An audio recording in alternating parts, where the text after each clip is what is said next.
Balmoral Castle has long been seen as a symbol of royal tradition, elegance, and quiet retreat. But behind its grand walls, not everything is as serene as it appears.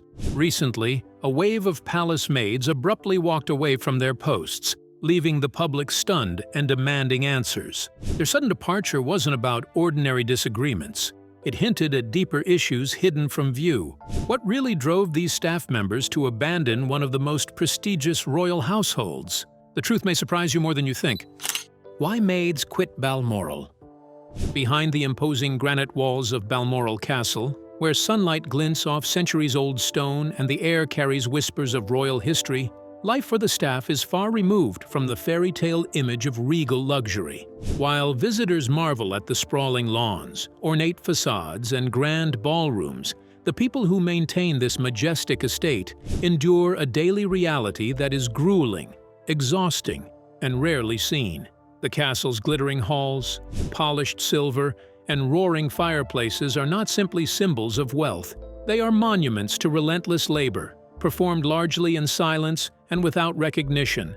For the maids, each day begins before dawn and stretches long into the evening. Tasks that might seem simple to outsiders are anything but. Carpets must be scrubbed by hand, floor by floor, since vacuum cleaners are forbidden in certain areas by royal decree. Silver pieces, hundreds of them, from tea sets to candelabras, require meticulous polishing to gleam just so. A painstaking process that can consume hours. Fires must be maintained in dozens of fireplaces throughout the castle, a laborious routine that demands constant attention, especially during the bitter Scottish winters, when the chill seeps even through thick walls. Even the spaces where the staff sleep are far from comfortable. Attic bedrooms, where many maids rest, are often frigid, dropping to near-freezing temperatures at night. Hot water, when it is available, is limited to a brief window in the morning, leaving little room for comfort after exhausting shifts. Despite these challenges, wages remain modest, scarcely reflecting the physical and mental toll of the work. Cleaning royal suites, preparing meals to exacting standards, and maintaining a castle steeped in tradition are tasks that demand unwavering precision and stamina. Yet it is not just the physical strain that weighs heavily. Balmoral is a place of strict codes and unspoken expectations. Staff must follow centuries-old protocols, curtsying where required, speaking only when permitted, and moving with a quiet efficiency that leaves no room for error. Any lapse, no matter how small, can attract reprimands or even threaten employment. In such an environment, recognition is rare, and personal achievements are often invisible behind the grandeur of the castle. For many maids in attendance, the cumulative weight of these demands eventually becomes too much. The combination of long hours, physically punishing labor, strict rules, and the lack of acknowledgement creates a pressure cooker environment. Even those deeply committed to royal service find themselves forced to make difficult choices. Over time, the choice to resign becomes not a reflection of failure, but a necessary step to preserve health, dignity, and sanity. Despite centuries of tradition and the romanticized image of palace life, the reality behind Balmoral's glittering exterior is stark. It is a world where beauty and luxury are maintained through relentless effort, and where the sacrifices of the people who keep the estate running often go unnoticed. For those who have worked within its walls, the story of Balmoral is one of endurance, resilience, and the quiet, exhausting labor that sustains the splendor admired by the world. Behind Balmoral's glittering halls and shining silver, the staff's hard work goes unseen, and exhaustion has forced many maids to quit forever. But can all this grandeur really justify the toll it takes on those who serve? Now let's uncover how harsh rules and unfair pay sparked a mass walkout at Balmoral Castle. Toxic management and the breaking point. Beneath the soaring turrets and gleaming granite walls of Balmoral Castle, life for the people who kept the estate running was far removed from the storybook image most outsiders might imagine. To visitors, the castle's beauty is awe-inspiring, but behind this grand facade lay a reality that was grueling, unforgiving, and relentless. Perfection was not merely expected, it was demanded. enforced with an unyielding severity that left even the most dedicated staff walking a tightrope of exhaustion and anxiety. Housekeepers in particular bore the heaviest burden. Every detail mattered. A misplaced vase, a single speck of dust on a priceless chandelier, or a curtain slightly askew could provoke a reprimand, sometimes shouted in front of visiting dignitaries or curious guests. Breaks were often shortened or denied entirely, forcing staff to continue their work despite aching muscles and weary minds. Every movement, every polish of silver, every carefully aligned piece of furniture was scrutinized. In a workplace governed by centuries of rigid protocol, there was no margin for error, and even minor missteps could carry consequences that made the bravest tremble. Meanwhile, the gardeners faced a different, but equally punishing, set of challenges. Tasked with hauling hundreds of kilograms of compost, pruning delicate hedges, and hand-tending acres of meticulously arranged gardens, they often worked 60-hour weeks or more. A single crooked row of blooms or a smudge on freshly raked gravel could draw sharp criticism. Every effort was measured against impossibly high standards, and any perceived failure risked being documented or reported to supervisors who demanded flawless execution. In this environment, even tireless work felt never-ending, with pressure accumulating day by day. The strain of physical labor was compounded by glaring inequalities in pay. Leaks, anonymous employee reviews, and internal accounts revealed a stark contrast. Senior aides received salaries far exceeding those of maids and room attendants, while temporary hires sometimes earned nearly double that of permanent staff. This revealed a bitter truth. The castle's grandeur and historic wealth depended on the labor of people whose compensation was only a fraction of their value. Morale was eroded, well-being compromised, and the human cost quietly mounted. By mid-2025, the accumulated exhaustion, frustration, and resentment reached a tipping point. One by one, staff members handed in their resignations, sparking a mass exodus that the estate had not seen in decades. The effects were immediate. Rooms went unpolished, gardens fell behind schedule, and the usually seamless rhythm of Balmoral life faltered. What had long been an invisible workforce keeping the castle pristine suddenly became impossible to ignore. This wave of departures revealed more than just a staffing problem. It exposed the hidden price of maintaining Balmoral's flawless image. The castle, with all its history, pageantry, and wealth, depended on relentless labor from people whose needs had long been overshadowed by tradition. The mid-2025 exodus was not merely a labor shortage, it was a reckoning. Behind the castle's dazzling facade, the daily reality for those who served was exhausting, inequitable, and unsustainable. Balmoral's majesty, it became clear, came at a human cost that could no longer be quietly endured. Beneath Balmoral's sparkling halls, endless labor pushed maids to their limits. But what secret sacrifices keep the castle flawless? Now let's explore the hidden toll of Balmoral's centuries-old rituals on its staff. The unyielding grip of tradition. Even amidst the whirlwind of activity that pulsed through Balmoral Castle, one constant remained unshakable: the iron grip of centuries-old rituals. The staff, maids, housekeepers, and attendants were bound by rules that were at once invisible and absolute. Every action, every step, and every gesture was dictated not just by function, but by the weight of history itself. There was no room for deviation, no allowance for personal preference. To work in Balmoral was to submit fully to the invisible architecture of protocol that shaped the lives of both royals and servants alike. For the maids, even the smallest acts carried symbolic significance. Curtsying to empty rooms, a task that might appear ceremonial to outsiders, was considered a mark of respect, a silent acknowledgement of the legacy that had been built within the castle's walls. Yet this practice was not without its toll. Kneeling repeatedly to honor rooms where no one stood watching left bruised knees and aching joints, a physical reminder of the invisible labor that went unseen behind the glittering facade of royalty. Carpets, polished to near perfection, demanded hours of meticulous care. Each sweep of the brush was scrutinized for any hint of imperfection. Mistakes, however minor, could trigger rebukes that echoed through the hallways, reinforcing the hierarchy that placed tradition above human comfort. Even on evenings meant for celebration, such as the famed Gillies Ball, the burden of tradition showed no mercy. What outsiders saw as a night of glittering gowns, music, and light-hearted dances was, for the staff, a grueling series of rituals demanding repeated curtsies, precise positioning, and constant vigilance.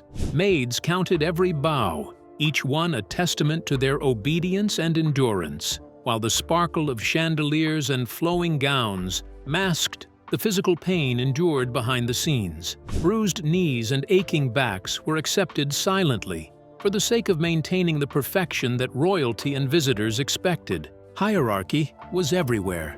Every task, from the smallest polishing of a silver spoon to arranging flowers in ceremonial halls, reinforced the invisible chain of command. Orders were absolute, questions were rare, and conversation was limited to what was strictly necessary. Silence was not just golden, it was survival.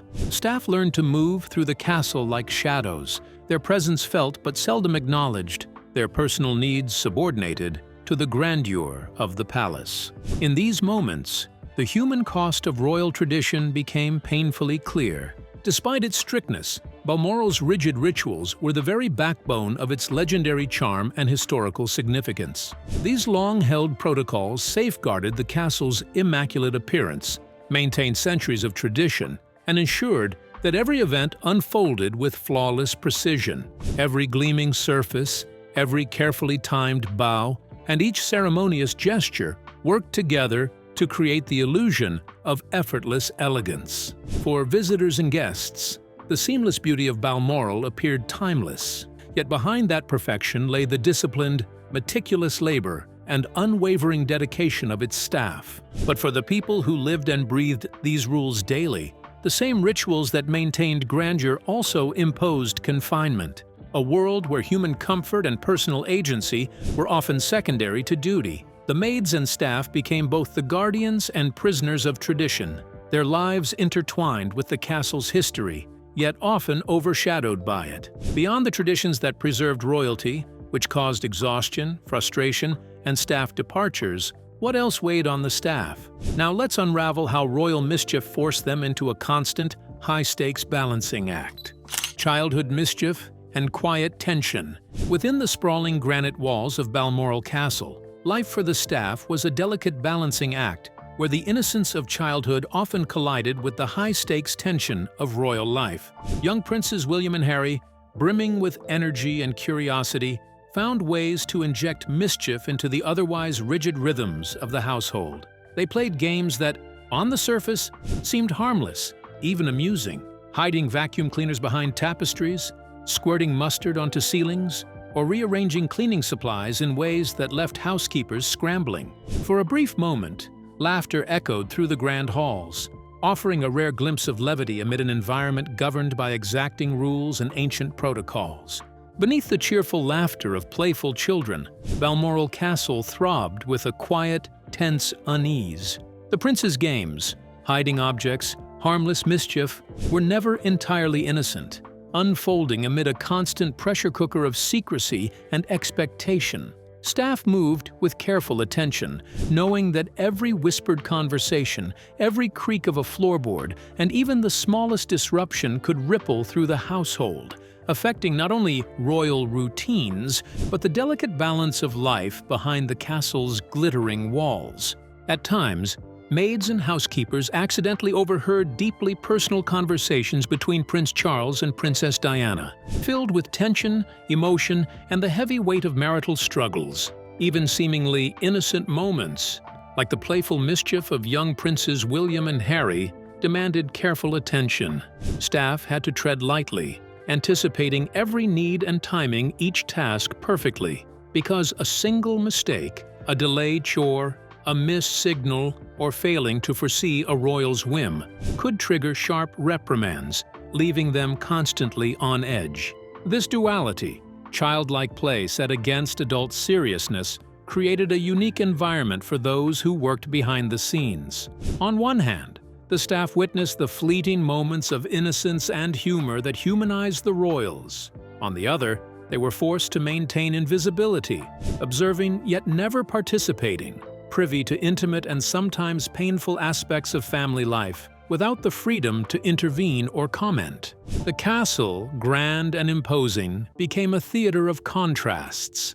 Giggling children darting through corridors, while adults grappled with secrets and unresolved tensions. Small acts of joy juxtaposed with the solemnity and weight of centuries-old expectations. For the staff, this constant balancing act was exhausting, both mentally and emotionally. They had to anticipate the unpredictable whims of energetic children while simultaneously remaining alert to the undercurrents of conflict that could erupt at any moment. A misplaced smile, an idle comment, or even a delayed response could be construed as a breach of protocol. Each day required a careful choreography of attentiveness, discretion, and endurance. Over time, the mental strain compounded the physical demands of their work, which included long hours of cleaning, preparing sweets, and ensuring that the castle's many ceremonial and domestic requirements were flawlessly met. Ultimately, the story of childhood mischief at Balmoral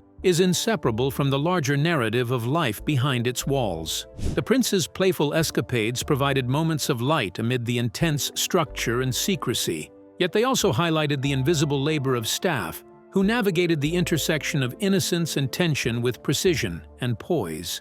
Witnessing royal intimacy, family disputes, and private joys while remaining unseen became part of the unspoken contract of service.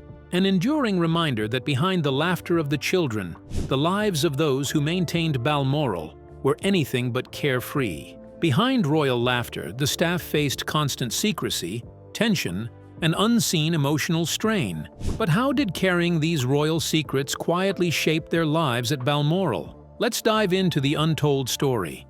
Secrets, scandals, and the silent burden of royal service.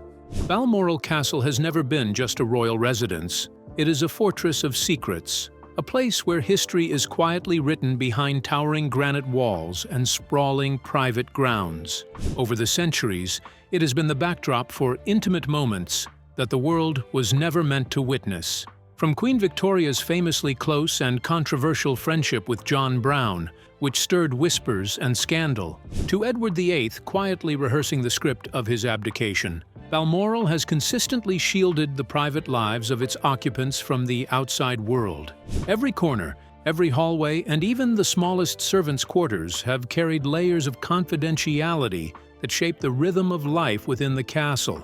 Yet, as time marched on, the veil of secrecy could not fully hold back the occasional leaks. Photographs, memoirs, and anonymous accounts emerged, offering tantalizing glimpses into the private corners of palace life. Some of these revelations were light-hearted, a peek into the royal children's treehouse, the little hideaways where William and Harry played and imagined worlds of their own. Others were far more sensitive and troubling, like the exposure of Princess Kate's medical privacy, which drew public scrutiny and highlighted the vulnerability even royals face despite layers of protection. For the staff, these secrets were a double-edged sword. On one hand, they were entrusted with knowledge few outside the castle would ever glimpse, a mark of confidence in their loyalty. On the other hand, this knowledge carried immense responsibility. One slip of the tongue or a misjudged comment could end a career, destroy reputations, or even result in legal action. Discretion was not just valued, it was demanded, enforced, and often inseparable from the very act of employment. For those who served within Balmoral's walls, this constant vigilance added another layer to an already demanding job. The work itself was physically exhausting, polishing ornate silver, tending fireplaces, cleaning grand suites, and maintaining the immaculate grounds, all while adhering to strict codes of silence and obedience. Every gesture, every spoken word, was measured against the standards of the castle's hierarchy. In such an environment, the pressure was relentless. A mistake could trigger a reprimand or a sharp correction from supervisors, and yet the weight of responsibility extended far beyond personal performance. Maintaining the royal family's privacy, guarding the most sensitive of secrets, and ensuring that nothing of the castle's inner life reached the public eye, became part of the daily toil. It is this delicate balance, intense labor combined with the absolute expectation of discretion, that explains why so many maids, housekeepers, and assistants ultimately chose to leave. The rewards of proximity to royalty and participation in historic private life were often overshadowed by exhaustion, stress, and the fear of misstep. Staff members were constantly walking a tightrope, tasked with supporting a lifestyle of opulence while suppressing their own voices and keeping silent about the world they witnessed. The very walls that inspired awe and admiration also enclosed a reality of pressure, secrecy, and human cost. By the time modern leaks and exposés surfaced, the pattern was clear. Balmoral's beauty and tradition relied on human endurance that was remarkable, but unsustainable. Every hidden moment, every whispered conversation, and every guarded corner contributed to the mystique, but also to the invisible burden that eventually pushed many of the castle's loyal staff to walk away. Behind the glittering royal facade, Balmoral's secrets were both a privilege and a heavy burden. But could the privilege of witnessing royal life ever outweigh the suffocating daily demands? Now let's explore the fleeting kindnesses that couldn't ease relentless labor. Humanity amid hardship. Even within the strict, regimented world of Balmoral Castle, where centuries-old rules dictated every movement, there were rare moments that revealed a gentler, more human side to the royal household. The staff, who spent long hours scrubbing floors, polishing silver, and tending fires in near-freezing attic rooms, occasionally glimpsed the warmth and consideration that existed behind the imposing granite walls. Queen Elizabeth, for instance, often took the time to acknowledge staff by name after large events. A simple gesture, yet one that carried immense weight in an environment where recognition was scarce. These small acknowledgments offered fleeting relief from the relentless grind. A reminder that amidst the rigid hierarchy, the humans who ran the castle were not entirely invisible. Other gestures, though minor, reflected thoughtfulness that was easily overlooked amid the daily pressures. A sip of rosewater discreetly offered to prevent a guest from embarrassment, or the careful saving of lemon slices for a particular trout dish, suggested a mindfulness toward the feelings of others, a softness that contrasted sharply with the severity of daily life. Thank you, Mr. Prime Minister of Canada, for making me feel so old. These instances, though brief, hinted at a layer of humanity woven into the fabric of royal life, a quiet acknowledgement that behind grandeur and protocol, personal kindness could still exist. Yet these intermittent acts of generosity could not erase the harsh realities of life at Balmoral for the staff. Attic bedrooms often remained bitterly cold at night. Hot water was a limited luxury, and the workload demanded continuous physical and mental effort. Housekeepers, gardeners, and attendants were expected to maintain flawless standards at all times, navigating centuries of protocol, hierarchy, and tradition while barely earning wages that reflected the intensity of their labor. Breaks were minimal, mistakes were met with reprimands, and the unyielding expectation of perfection left little room for human error or fatigue. Over time, the cumulative pressure, exhaustion, and emotional strain became impossible to ignore. While moments of kindness offered temporary solace, they could not compensate for the unrelenting demands, low pay, and the mental toll of constant scrutiny. For those working in the shadow of Balmoral's storied history, endurance became a daily necessity. Resilience was not optional, it was survival. The juxtaposition of fleeting warmth against relentless labor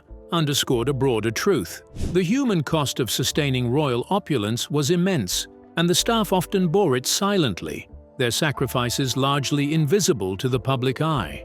Ultimately, the departures of maids and other staff were not acts of rebellion or ingratitude. They were inevitable responses to overwhelming pressure. The combination of physical exhaustion, strict secrecy, hierarchical rigidity, and emotional strain created an environment where leaving became the only viable option.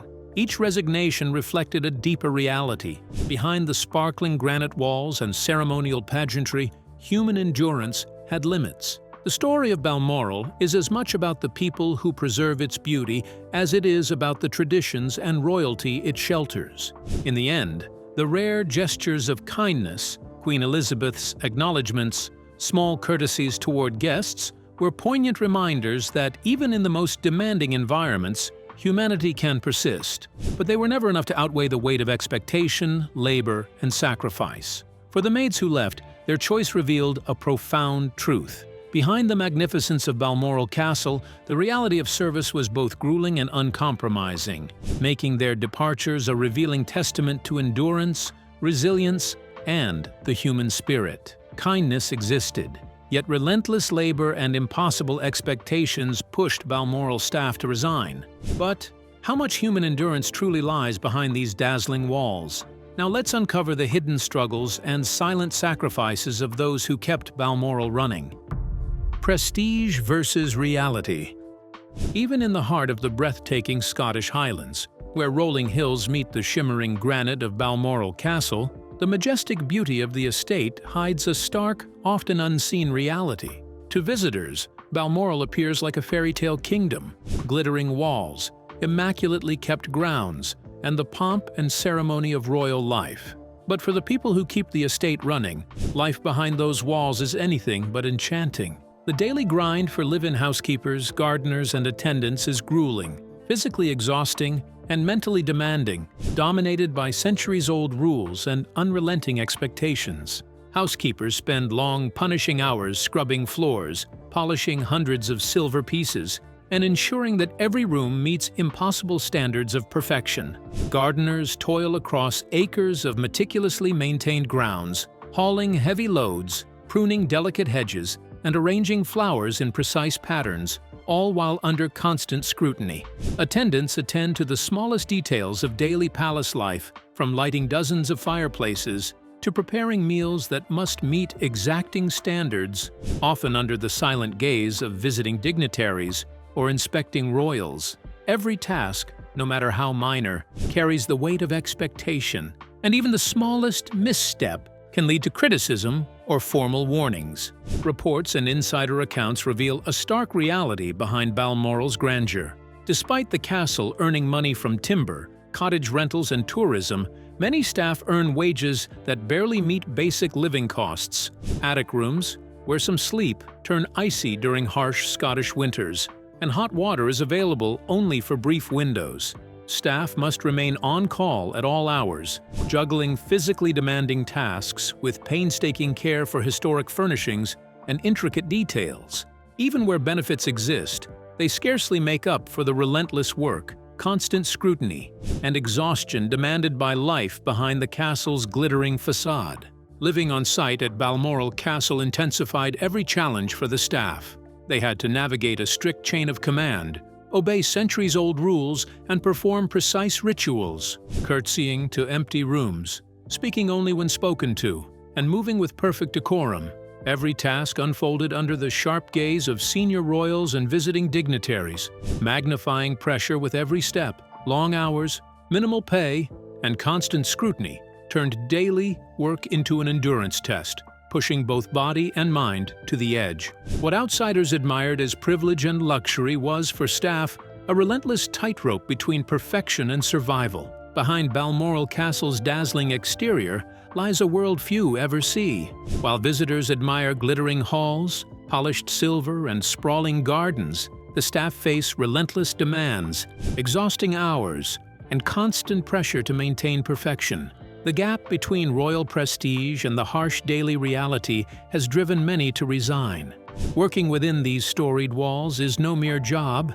It is a continuous test of endurance, patience, and resilience, where sacrifices are expected, and personal comfort is almost always secondary to the palace's grandeur. Ultimately, the story of Balmoral's staff is a revealing glimpse behind the glittering facade of royalty. It is a world where history, luxury, and ceremonial pageantry coexist with relentless labor, insufficient pay, and unyielding expectations. For every polished silver platter and perfectly tended garden, there are countless hours of toil, countless moments of fatigue, and countless sacrifices made invisible by the dazzling image of royalty. It is no wonder that so many maids, housekeepers, and attendants have chosen to leave, a reminder that behind every grand estate lies the untold story of human labor sustaining its splendor. So, what do you think were the reasons the maids left Balmoral Castle? We would love to hear your thoughts in the comments below. Don't forget to like and subscribe.